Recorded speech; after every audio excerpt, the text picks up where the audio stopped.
ਕੀ ਆ ਕਿ ਗੁਰੂ ਨਾਨਕ ਸਾਹਿਬ ਜੀ ਦੇ ਸਮੇਂ ਬਹੁਤ ਸਾਰੀਆਂ ਸਮਾਜਿਕ ਬੁਰਾਈਆਂ ਜਿਹੜੀਆਂ ਉਹ ਸੀਗੀ। ਧਾਰਮਿਕ ਤੌਰ ਤੇ ਵੀ ਸਮਾਜ ਬੁਰਾਈਆਂ ਦੇ ਵਿੱਚ ਫਸਿਆ ਹੋਇਆ ਸੀ, ਰਾਜਨੀਤਿਕ ਤੌਰ ਤੇ ਵੀ। ਰਾਜਨੀਤਿਕ ਤੌਰ ਤੇ ਸਦਾ ਹੀ ਹਾਲਾਤ ਜਿਹੜੇ ਉੱਦਾਂ ਦੇ ਬਣੇ ਰਹਿੰਦੇ ਆ, ਕਿਉਂਕਿ ਲੋਭ ਜਿਹੜਾ ਕਬਜ਼ਾਵਾਦੀ ਸੋਚ ਆ ਇਹ ਕਦੀ ਮਨੁੱਖ ਦੇ ਅੰਦਰੋਂ ਨਹੀਂ ਮੁੱਕਦੀ ਜਦ ਤੱਕ ਸਤਿਗੁਰੂ ਕਿਰਪਾ ਨਾ ਕਰਨ। ਇਸ ਕਰਕੇ ਉਸ ਸਮੇਂ ਜਿਹੜੇ ਹਾਲਾਤ ਸੀਗੇ ਧਾਰਮਿਕ ਤੌਰ ਤੇ, ਰਾਜਨੀਤਿਕ ਤੌਰ ਤੇ, ਸਮਾਜਿਕ ਤੌਰ ਤੇ, ਇਹਨਾਂ ਸਾਰੇ ਹਾਲਾਤਾਂ ਦੇ ਵਿੱਚ ਸਤਿਗੁਰੂ ਜੀ ਨੇ ਸਮਾਜ ਦੀ ਅਗਵਾਈ ਕੀਤੀ ਤੇ ਸਿੱਖ ਬੀਬੀਆਂ ਦਾ ਜਿਹੜਾ ਰੋਲ ਸੀ ਉਸ ਸਮੇਂ, ਖਾਸ ਕਰਕੇ ਬੇਬੇ ਨਾਨਕੀ ਜੀ ਦਾ ਬਹੁਤ ਵੱਡਾ ਸੀ। ਇੰਜ ਕਹਿ ਲਓ ਕਿ ਗੁਰੂ ਨਾਨਕ ਸਾਹਿਬ ਜੀ ਨੇ ਜਦੋਂ ਸਮਾਜ ਵਿੱਚ ਇਕੱਲਾ ਕੇਵਲ ਬੀਬੀਆਂ ਦਾ ਹੀ ਵਿਸ਼ਾ ਨਹੀਂ ਸੀਗਾ, ਉਸ ਸਮੇਂ ਸਾਰਾ ਸਮਾਜ ਹੀ ਬੁਰਾਈਆਂ ਵਿੱਚ ਫਸਿਆ ਹੋਇਆ ਸੀ। ਰਾਜੇ ਸ਼ੀਹੀ ਮੁਕੱਦਮ ਕੁੱਤੇ। ਉਸ ਸਮੇਂ ਜਿਹੜੇ ਰਾਜੇ ਸੀਗੇ ਉਹ ਵੀ ਆਪਣਾ ਧਰਮ ਛੱਡ ਚੁੱਕੇ ਸੀ, ਜਿਹੜੇ ਧਾਰਮਿਕ ਆਗੂ ਸੀਗੇ ਉਹਨਾਂ ਨੇ ਵੀ ਆਪਣਾ ਧਰਮ ਛੱਡ ਦਿੱਤਾ ਸੀ, ਜਿਹਦੇ ਬਾਰੇ ਗੁਰੂ ਸਾਹਿਬ ਦੀ ਬਾਣੀ ਵਿੱਚੋਂ ਸਾਨੂੰ ਪਤਾ ਲੱਗਦਾ। ਕਾਦੀ ਕੂੜ ਬੋਲ ਮਲ ਖਾਏ, ਬ੍ਰਾਹਮਣ ਨਾ ਵਹਿ ਜੀਆਂ ਗਾਏ, ਜੋਗੀ ਜੁਗਤ ਨਾ ਜਾਣੇ ਅੰਧ ਤਿੰਨੇ ਉਜਾੜੇ ਕਾ। ਉਸ ਸਮੇਂ ਤਿੰਨ ਆਗੂ ਸੀ, ਕਾਜੀ ਸੀ, ਬ੍ਰਾਹਮਣ ਸੀ ਤੇ ਜੋਗੀ ਸੀ, ਤੇ ਤਿੰਨਾਂ ਨੇ ਆਪਣਾ ਧਰਮ ਜਿਹੜਾ ਛੱਡ ਦਿੱਤਾ ਤੇ ਲੋਕਾਂ ਨੂੰ ਕਿਰਾਏ ਪਾ ਰਹੇ ਸੀ। ਤੇ ਗੁਰੂ ਸਾਹਿਬ ਨੇ ਧਾਰਮਿਕ ਆਗੂਆਂ ਨੂੰ ਜਿੱਥੇ ਸੁਧਾਰਿਆ, ਉਹਨਾਂ ਨੂੰ ਸੱਚ ਦਾ ਉਪਦੇਸ਼ ਦਿੱਤਾ, ਕਿਉਂਕਿ ਗੁਰੂ ਨਾਨਕ ਸਾਹਿਬ ਸਾਰੇ ਸੰਸਾਰ ਵਾਸਤੇ ਆਏ ਆ ਨਾ।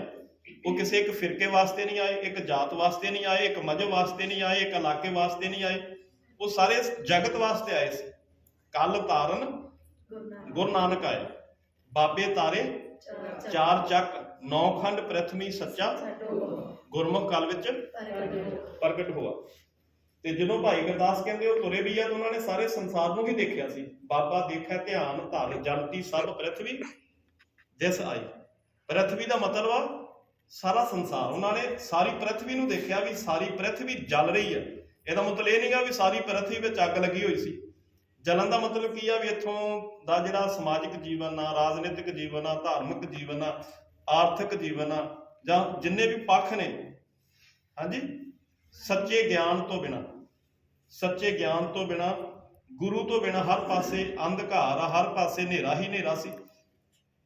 ਬਾਝੋਂ ਗੁਰੂ ਗੁਬਾਰ ਹੈ ਕਰਦੀ ਸੁਣੀ ਲੁਕਾਈ।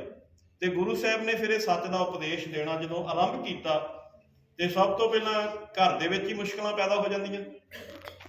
ਜਦੋਂ ਤੁਸੀਂ ਸੱਚ ਤੇ ਚੱਲੋਗੇ, ਸੱਚ ਦਾ ਕਾਰਜ ਕਰੋਗੇ, ਤੇ ਘਰ ਦੇ ਵਿੱਚ ਹੀ ਤੁਹਾਡੇ ਮੈਂਬਰ ਹੀ ਕਹਿਣਗੇ ਵੀ ਜੇ ਚਾਰ ਪੈਸੇ ਨਹੀਂ ਕਮਾਏਗਾ ਤੇ ਘਰ ਕਿੱਦਾਂ ਚੱਲੂ ਬਈ, ਹੁੰਦਾ ਨਾ। ਤੁਸੀਂ ਸੱਚ ਤੇ ਚੱਲ ਕੇ ਦੇਖੋ, ਤੁਹਾਨੂੰ ਪਹਿਲਾਂ ਘਰ ਦੀਆਂ ਲੱਤਾਂ ਖਿੱਚਣੀਆਂ, ਫਿਰ ਗੁਆਂਢੀਆਂ ਨੇ, ਫਿਰ ਰਿਸ਼ਤੇਦਾਰਾਂ ਨੇ, ਤੇ ਗੁਰੂ ਨਾਨਕ ਸਾਹਿਬ ਨੂੰ ਵੀ ਕਈਆਂ ਨੇ ਮੰਦਾ ਆਖਿਆ ਹੋਏਗਾ ਨਾ।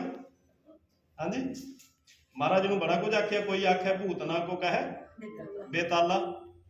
ਤੇ ਜਦੋਂ ਜਨੇਊ ਪਾਉਣ ਦੀ ਗੱਲ ਆਈ ਉਦੋਂ ਵੀ ਸਾਰੇ ਪਰਿਵਾਰ, ਆਂਢੀ ਗੁਆਂਢੀ, ਰਿਸ਼ਤੇਦਾਰ ਇਕੱਠੇ ਹੋਏ ਆ, ਤੇ ਉਦੋਂ ਉਹਨਾਂ ਨੇ ਵੀ ਆਖਿਆ ਹੋਊਗਾ ਵੀ ਬਾਬੇ ਕਾਲੂ ਦਾ ਬੇਟਾ, ਹਾਂਜੀ, ਕੁਰਾਏ ਪੈ ਗਿਆ। ਉਹਨਾਂ ਦੀ ਭਾਸ਼ਾ ਤੇ ਇਹੀ ਹੈ ਨਾ, ਪਰ ਉਹਨਾਂ ਨੂੰ ਇਹ ਨਹੀਂ ਸੀ ਪਤਾ ਵੀ ਗੁਰੂ ਨਾਨਕ ਰਾਹ ਪਾਉਣ ਆਇਆ ਸੰਸਾਰ ਨੂੰ। ਉਹ ਤੇ ਸੰਸਾਰ ਨੂੰ ਸੱਚ ਦਾ ਉਪਦੇਸ਼ ਦੇਣ ਆਏ ਆ। ਕੁਰਾਏ ਤੇ ਅਸੀਂ ਪਏ ਹੋਏ ਆ ਸੰਸਾਰੀ ਲੋਕ। ਅਸੀਂ ਆਪਣੇ ਲੋਭ ਲਈ ਕਦੀ ਧਰਮ ਦੇ ਨਾਂ ਤੇ ਠੱਗੀਆਂ ਮਾਰਦੇ ਆ, ਕਦੀ ਰਾਜਨੀਤੀ ਦੇ ਨਾਂ ਤੇ ਠੱਗਦੇ ਆ, ਕਦੀ ਸਮਾਜਿਕ ਤੌਰ ਤੇ, ਕਦੀ ਵਪਾਰਕ ਤੌਰ ਤੇ ਅਸੀਂ ਠੱਗਦੇ। ਪਰ ਗੁਰੂ ਜਿਹੜਾ ਉਹ ਕਿਰਾਏ ਨਹੀਂ ਪਿਆ, ਅਸੀਂ ਕਿਰਾਏ ਪਏ ਆ। ਉਹ ਸਾਨੂੰ ਰਾਹ ਪਾਉਣ ਆਇਆ। ਆਖਿਆ ਹੋਏਗਾ ਨਾ ਉਦੋਂ ਲੋਕਾਂ ਨੇ, ਰਿਸ਼ਤੇਦਾਰਾਂ ਨੇ, ਆਂਢੀਆਂ ਗੁਆਂਢੀਆਂ ਨੇ, ਬੜਾ ਕੁਝ ਆਖਿਆ ਹੋਏਗਾ। ਫਿਰ ਜਦੋਂ ਸੱਚਾ ਸੌਦਾ ਕੀਤਾ ਉਦੋਂ ਵੀ ਬਾਬੇ ਕਾਲੂ ਨੇ ਵੀ ਕਹਿ ਦਿੱਤਾ। ਹਾਂਜੀ, ਕਈ ਤੇ ਇੱਥੋਂ ਤੱਕ ਆਖਦੇ ਵੀ ਗੁਰੂ ਸਾਹਿਬ ਨੂੰ ਉਹਨਾਂ ਨੇ ਮਾਰਿਆ ਵੀ, ਆਉਂਦਾ ਨਾ ਇਤਿਹਾਸ ਵਿੱਚ। ਪਰ ਬੇਬੇ ਨਾਨਕੀ ਆਪਣੇ ਪਿਤਾ ਦਾ ਹੱਥ ਫੜ ਲੈਂਦੀ ਹੈ। ਕਿਉਂ? ਪਤਾ ਤੁਹਾਨੂੰ ਕਿਉਂ? ਕਿਉਂਕਿ ਬੇਬੇ ਨਾਨਕੀ ਉਹ ਪਹਿਲੀ ਸਿੱਖ ਬੀਬੀ ਆ ਜਿਹਨੇ ਗੁਰੂ ਨਾਨਕ ਸਾਹਿਬ ਦੇ ਮਿਸ਼ਨ ਨੂੰ ਸਮਝਿਆ ਹੈ, ਜਿਹਨੇ ਗੁਰੂ ਨਾਨਕ ਸਾਹਿਬ ਦੀ ਵਿਚਾਰਧਾਰਾ ਨੂੰ, ਰੱਬੀ ਮਿਸ਼ਨ ਜਿਹੜਾ ਲੈ ਕੇ ਆਏ ਸੀ ਨਾ,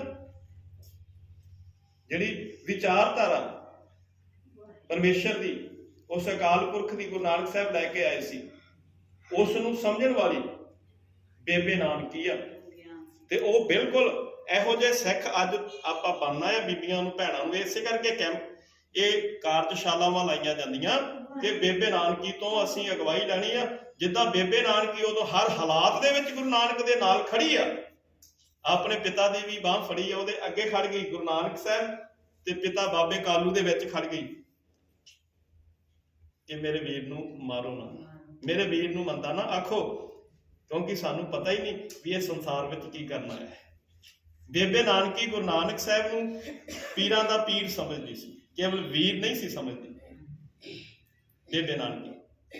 ਬੇਬੇ ਨਾਨਕੀ ਨੇ ਪਹਿਚਾਨਿਆ, ਜਿਵੇਂ ਦੌਲਤਾਂ ਦਾਈ ਦਰਸ਼ਨ ਕਰਕੇ ਨਿਹਾਲ ਹੋਈ, ਬੀਬੀ